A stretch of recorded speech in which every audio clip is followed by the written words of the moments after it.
Please put your hands together for Kiah Morris, a representative representing Bennington, Vermont, in the Vermont House of Representatives. She calls herself a human rights advocate, and she is a mother, daughter, sister, aunt.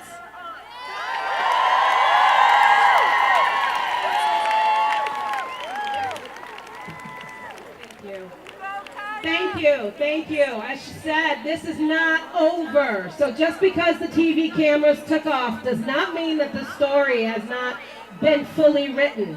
We are not at a period, we are at a comma, and this was beautiful. Thank you for what you had to say, Senator Sanders.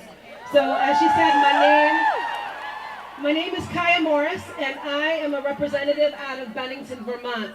I am the second woman of color, the second black woman ever to be voted into this legislature.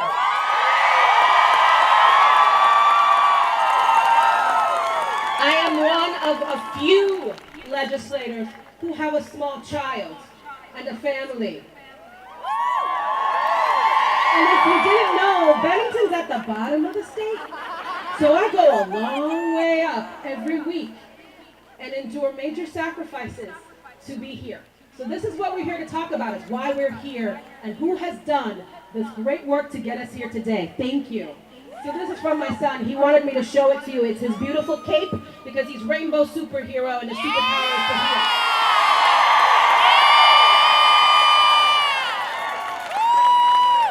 So we stand together, and I stand to you on this precipice today because of the sacrifices that people before me have made.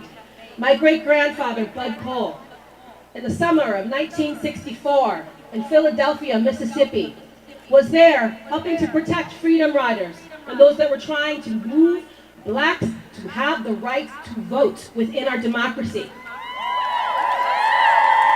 That summer, members of the Klan, elected officials, leaders, came to his church, beat him within an inch of his life to where he almost died in front of his wife, and burned the church to the ground.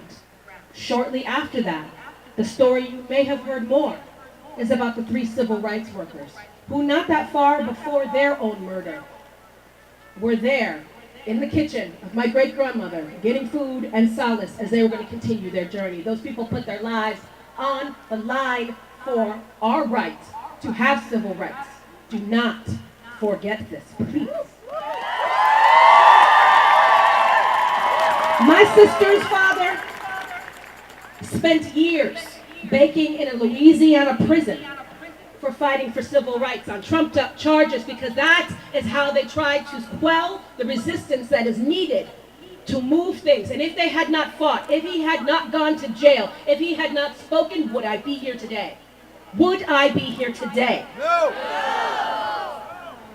My niece, bless her heart, she has so much of that freedom fighter within her.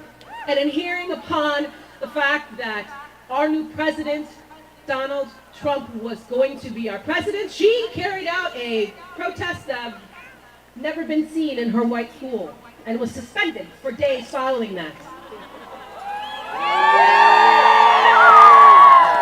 My family has been targeted for protesting this system of inequality and injustice because I chose to serve. I've had my personal life defamed and had local leaders unabashedly, in public, call for my removal from my day job. My very livelihood, my meager pay, my black woman's pay that supports my family, my child, my black son. All because we choose to protest every day, just by living and surviving this inequality, this injustice. Their sacrifices will not be done in vain, will they? So, thank you for marching. Thank you for being here. Thank you for coming out and standing up. But we need your help. There are legislators here. Where are my legislators? Let me hear you. There are legislators here who are working so hard to ensure that there is legislation that ensures our civil rights, that destroys our prison industrial complex, that makes sure that women have the right to anything that they need for our bodies, to make sure that the poor are not forgotten, that the disabled are not forgotten, and we need you. We need here. We need you to come to the Workers' Caucus, who fights for labor rights. We need you to come to the Climate Caucus and make sure there's a planet left to talk about. We need you at the Women's Caucus to come and make sure that gender equality is still on the top of our minds. We need you there. We need your organizing help.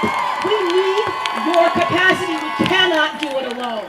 Please, let us not make any of this in vain. Let's make that fear that we are all feeling and turn it into action and honor one another by doing what we need to do. Thank you for being here.